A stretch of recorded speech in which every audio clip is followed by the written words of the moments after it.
Good morning, dear student. Today I am going to start geometrical isomerism. Okay. तो important points क्या है बच्चे, geometrical isomerism possible in following system. Basically मैं आप सबसे पहले आपको बताता हूँ कि ज्योमेट्रिकल आइसोमर्स होता क्या है।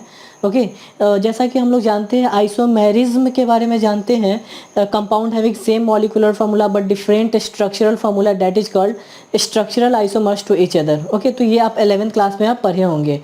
तो ज्योमेट्रिकल आइसोमर भी बेसिकली 11th में भी पढ़ते हैं और 12th में भी पढ़ते हैं हम लोग। तो ज्योमेट्रिकल आइसोमर्स का अगर हम लोग बात करें तो geometrical isomer is the part of stereo isomerism. Okay, अब स्टीरियो आइसोमेरिज्म क्या होता है, compound having same molecular formula, same structural formula, same due but different orientations of atoms molecules in 3D that is called stereoisomerism। जो मतलब stereo isomerism में क्या होता है बच्चे, यहाँ पे स्ट्रक्चरल फार्मूला भी क्या होता है, सेम होता है। अगर ज्योमेट्रिकल आइसोमर का बात करें तो geometrical isomer is the part of stereo isomerism and one another part of stereo isomerism in is optical isomerism. तो आज के लेक्चर में मैं ज्योमेट्रिकल आइसोमेरिज्म डिस्कस करूंगा। तो यहाँ पे अगर हम लोग देखें तो यहाँ पे क्या होता है बच्चे, स्ट्रक्चरल फार्मूला भी क्या हो जाते हैं, सेम हो जाते हैं। स्ट्रक्चरल फार्मूला भी क्या हो जाता है, सेम। जैसे इस मॉलिक्यूल्स को आप देखते हैं और एक मॉलिक्यूल्स और मैं यहाँ पे बनाता हूँ CH3 बेसिकली ये मैंने क्या बना दिया, ब्यूट 2 इन बनाया, ब्यूट 2 इन। तो आप लोग देखोगे तो ये इनका स्ट्रक्चरल फार्मूला भी क्या सेम है। सेकेंड नंबर पे डबल बॉन्ड है, सेकेंड नंबर पे क्या है, डबल बॉन्ड है। तो यहाँ पे स्ट्रक्चरल आइसोमर्स तो नहीं हो सकता है क्योंकि डबल बॉन्ड सेकेंड पोजीशंस पे है। चेन भी क्या है, पैरेंट चेन का भी साइज क्या है, सेम है, कोई फंक्शनल ग्रुप प्रेजेंट नहीं है। तो बेसिकली यहाँ पे बच्चे स्ट्रक्चरल फार्मूला भी क्या है, सेम है, बट ओरिएंटेशंस क्या है, डिफरेंट है। अब मैं ज्योमेट्रिकल आइसोमर्स के बारे में अगर देखूँ तो geometrical isomer possible in following system, C double bond C system and C double bond N system and double bond N system, cumulene system, cycloalkene system, cycloalkene system, spiro system, bicyclo compound multiple phenyl system and resonating structure leading to GI। तो मैं आपको बताऊँ बच्चे, geometrical isomer जो होते हैं वो इतने सिस्टम में क्या होते हैं, मिलते हैं, और सी डबल बॉन्ड सी का भी अलग ही सब पार्ट बनता है। ओके, तो मैं geometrical isomer C double bond C से ही स्टार्ट कर रहा हूँ। तो सबसे पहले GI के लिए कंडीशंस क्या है, restricted rotations must be present. First conditions क्या है GI के लिए, restricted rotation must be present, मतलब रोटेशंस क्या होना चाहिए, लॉक। अब ये सी डबल बॉन्ड सी अगर हम लोग देखें तो यहाँ पे सी डबल बॉन्ड सी के लॉन्ग रोटेशंस क्या है, लॉक है। अगर मैं आपको इससे दिखाऊँ तो आप लोग देखिए ये this is C double bond C, this is C double bond C system and this is green is methyl and white is H और ब्लैक इज कार्बन। ओके, तो आप लोग यहाँ पे देखोगे तो ये ये सी डबल बॉन्ड सी क्या है, रोटेशंस यहाँ पे क्या है, लॉक है। यहाँ पे क्या है बच्चे, रोटेशंस क्या है, लॉक है।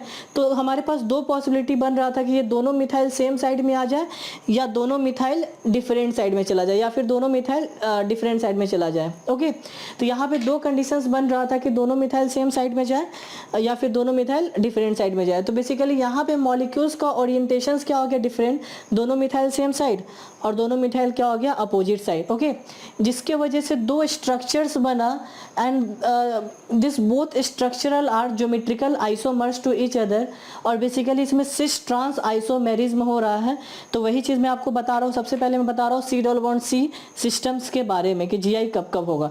पहला फर्स्ट पॉइंट क्या हम लोग लिखे, GI is possible in restricted rotation system. Okay बच्चे, तो हम लोग देखें फर्स्ट पॉइंट GI के लिए, GI कंडीशंस फॉर GI किस में होता है, रिस्ट्रिक्टेड रोटेशन सिस्टम, वो तो मैं आपको बता दिया। सेकेंड पॉइंट क्या है, etch carbon of double bond must contain 2 different group. Second condition बच्चे GI के लिए क्या है कि जो कार्बन होगा, सी डबल बॉन्ड सी वाले जो कार्बन होगा उस पर दोनों ग्रुप क्या होना चाहिए, आपस में क्या होना चाहिए, डिफरेंट, तभी ज्योमेट्रिकल आइसोमर पॉसिबल होगा, अदरवाइज पॉसिबल नहीं होगा। ओके, अब जैसे C double bond C system में देखिए ये दोनों ग्रुप आपस में डिफरेंट और ये दोनों ग्रुप आपस में डिफरेंट है, तो यहाँ पे GI हो जाएगा। ओके, मतलब कहने का मतलब है कि सेम कार्बन पे सेम ग्रुप नहीं होना चाहिए। हाँ, इधर सेम हो सकता है, ये दोनों सेम हो सकता है, बट इस कार्बन पे दोनों ग्रुप सेम नहीं होना चाहिए। अगर सेम होता है तो वहाँ पे GI नहीं होगा। यहाँ पे अगर बात करें तो दोनों भी सेम हो सकता है और दोनों डिफरेंट भी हो सकता है। जैसे यहाँ A सेम हो गया और B भी क्या हो गया, सेम। तो इन दोनों कार्बन पे कॉमन ग्रुप्स हो सकते हैं, बट सिंगल कार्बन पे कॉमन ग्रुप्स नहीं हो सकते हैं। ओके, अब जैसे यहाँ पे देखें तो ए और ए मतलब एक ही कार्बन पे दो ए और दूसरे कार्बन पे भी ए और है, मतलब ये ऐसे है, इस तरह से है। ओके, तो यहाँ पे जीआई नहीं होगा, मतलब इस पे जीआई नहीं होगा। अब इसमें अगर आप देखोगे तो ये किस तरह से बच्चे, यहाँ पे क्या हो गया, बी हो गया, और यहाँ पे क्या हो गया, सी हो गया। तो ये दोनों आपस में डिफरेंट और ये दोनों आपस में डिफरेंट, तो यहाँ पे क्या हो जाएगा, जीआई हो जाएगा। ओके, अब इस क्वेश्चंस में देखें तो ए और बी आपस में डिफरेंट, ए और बी आपस में डिफरेंट, फर्स्ट केस ही था तो वो क्या हो गया, जीआई हो गया। अब यहाँ आप देखोगे तो ए और बी आपस में डिफरेंट और सी और डी भी आपस में डिफरेंट, तो यहाँ पे भी जीआई हो जाएगा और यहाँ पे भी जीआई हो जा रहा था। और यहाँ आप देखो तो ए बी आपस में सेम और ए आपस में, ए बी आपस में डिफरेंट, ए और सेम, तो यहाँ पे जीआई नहीं होगा। अब बात है कि इन तीनों सिस्टम में जीआई हो रहा है। ओके, अब इसमें भी दो कंडीशंस बनेंगे। दो कंडीशंस क्या है, अगर एक भी ग्रुप कॉमन हो, एटलीस्ट वन ग्रुप कॉमन और टू ग्रुप कॉमन, देन वहां पे हम लोग सिस और ट्रांस ज्योमेट्रिकल आइसोमर्स का बात करते हैं। And if four different group are present, वहां पे हम लोग, then that case we don't use cis trans. Okay, उस जगह पे हम लोग सिस ट्रांस यूज नहीं करते, उस जगह पे हम लोग करते हैं use E oblique Z nomenclature. Okay, तो ई ऑब्लिक जेड नॉमेनक्लेचर भी मैं बताऊंगा। तो कहने का मतलब है कि अगर चारों ग्रुप आपस में डिफरेंट हो जाता है तो वहाँ पे सिस ट्रांस नहीं होगा, वहाँ पे क्या होगा, इजेड नॉमेनक्लेचर। और एटलीस्ट वन ग्रुप और both group are common, then वहाँ पे क्या हो जाएगा बच्चे, सिस और ट्रांस पॉसिबल होगा। ओके, अब जैसे देखें ये दोनों आपस में डिफरेंट, तो यहाँ देखोगे तो आप दोनों ग्रुप कॉमन है तो यहाँ पे सिस ट्रांस हो जाएगा।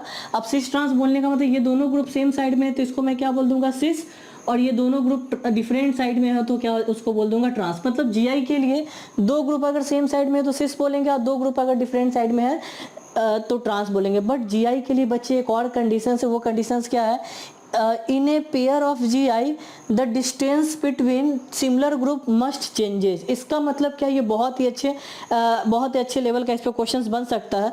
अब जैसे मैं इसको दिखाऊं, distance between two similar group, अब आप इन डिस्टेंस को देखिए, जैसे आप कंसीडर कर लो कि इनके बीच का डिस्टेंस L1 है, आप कंसीडर कर लो कि इनके बीच का डिस्टेंस क्या है, L1। अब यहाँ अगर आप देखते हो तो ये डिस्टेंस कंसीडर कर लो कि आप L2 है, ऑब्वियस L2 है। तो आप इन दोनों स्ट्रक्चर्स को आप देखो, आप इन दोनों स्ट्रक्चर्स को देखो, L1 और L2 आपस में डिफरेंट होगा, ये जो डिस्टेंस और ये जो डिस्टेंस आपस में डिफरेंट होगा। तो basically in a pair of GI the distance between similar group must be changes. तो सिमिलर ग्रुप के बीच का डिस्टेंस क्या हो रहा है, चेंज हो रहा है। मतलब ये जीआई के सारे कंडीशंस को सेटिस्फाई कर रहा है, मतलब यहाँ पे ज्योमेट्रिकल आइसोमर प्रेजेंट है। ओके, थर्ड पॉइंट से एक और मैं क्यूमिलीन सिस्टम्स के बारे में बता देता हूँ, उससे काफ़ी अच्छे से क्या हो जाएगा, आपका क्लियर हो जाएगा ये वाला पॉइंट, थर्ड वाला पॉइंट। ओके, तो आप इसको नोट कर ले पहले।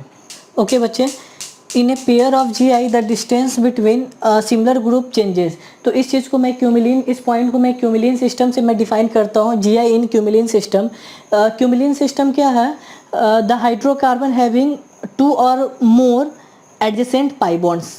Okay, the hydrocarbon having two or more adjacent pi bonds are present, that is called cumulene system. Okay, तो क्यूमिलीन जो होता है बच्चे, cumulene is also two types, that is even cumulenes और ऑड क्यूमिलीन्स।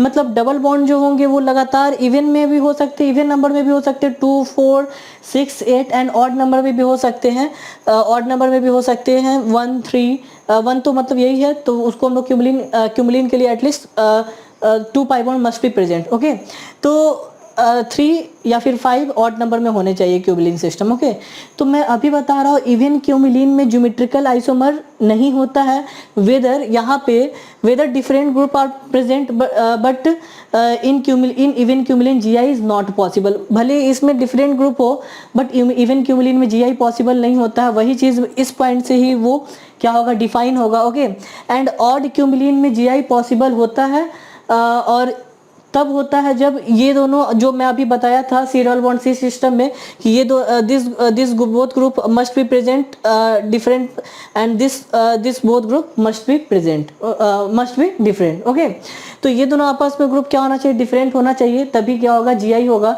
और चारों ग्रुप अगर डिफरेंट हो जाता है तब पर भी जीआई हो जाएगा, बट वहाँ पे ई और जेड नॉमेनक्लेचर यूज करेंगे, और at least one group is common, then cis trans geometrical isomer is used. तो मैं अभी आपको बताऊंगा कि इवन क्यूमिलीन जीआई शो क्यों नहीं करता। उससे पहले मैं एक चीज़ बताता हूँ कि ये एडजेसेंट पाई बॉन्ड का मतलब क्या होता है। आप लोग एक चीज़ बताओ, कि मान लो कि ये वाला जो पाई बॉन्ड बना है ये px से बना है, px से बना है।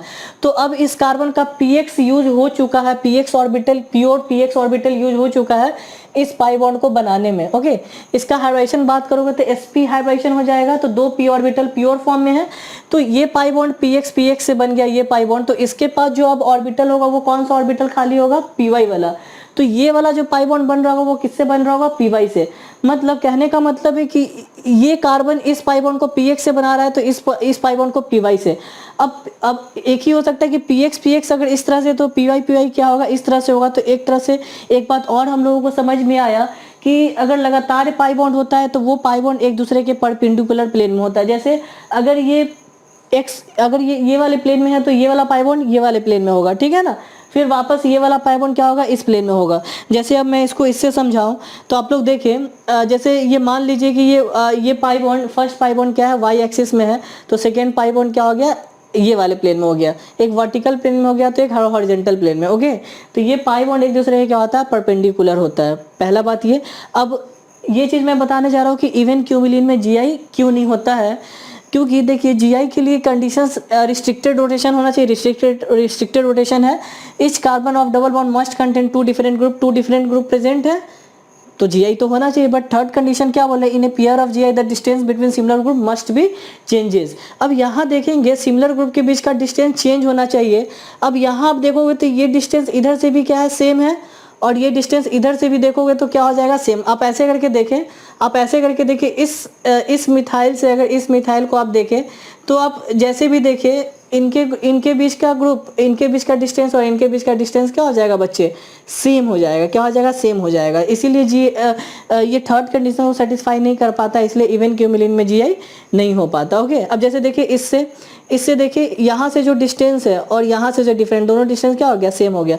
अब मैं ऑड क्यूमिलिन को आपका दिखाऊं, ऑड क्यूमिलिन के बारे में दिखाऊं, तो ये ऑड क्यूमिलिन है। एक पाई बॉन्ड क्या है, इस प्लेन में है, तो दूसरा पाई बॉन्ड वर्टिकल प्लेन में, फिर हॉरिजॉन्टल मतलब ये पाई बॉन्ड एक दूसरे का परपेंडिकुलर में होगा। ये अगर वाई एक्सिस, ये अगर वर्टिकल प्लेन में है तो ये हॉरिजॉन्टल प्लेन में होगा। ओके, तो यहाँ देखें ये दोनों आपस में डिफरेंट, ये दोनों आपस में डिफरेंट हैं, और एक ग्रुप, दोनों ग्रुप कॉमन सिस ट्रांस हो सकता है।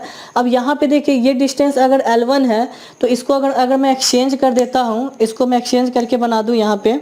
ओके, तो ये देखिए ट्रांस बन गया। तो अब देखिए अब डिस्टेंस क्या हो रहा है, चेंज हो रहा है। तो पहले क्या था, डिस्टेंस L1 था, अब डिस्टेंस क्या हो गया, L2 हो गया। तो यहाँ पे थर्ड कंडीशन जो क्या था, सेटिस्फाई था, पहला दो कंडीशन तो सेटिस्फाई हो ही रहा है। इसीलिए odd cumulene so GI but even cumulene doesn't so GI. तो इस बात को आप क्या करेंगे बच्चे, याद रखेंगे। ओके बच्चे, तो इवन क्यूमिलिन में जीआई नहीं होगा बट ऑड क्यूमिलिन में जीआई हो जाएगा। ओके, तो बच्चे अगर आपको ये तो मैं ब्रीफली डिस्कस किया हूँ सीरियल बॉन्ड सी सिस्टम में और क्यूमिलिन सिस्टम में, और भी कॉन्जुगेटेड सिस्टम बच चुका, और इसको भी डिटेल में मैं बाकी लेक्चर्स में मैं क्या किया हूँ, कवर किया हूँ।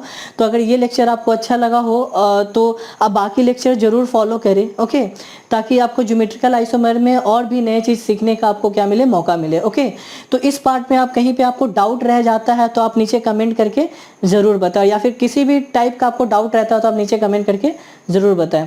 Okay student, thank you so much.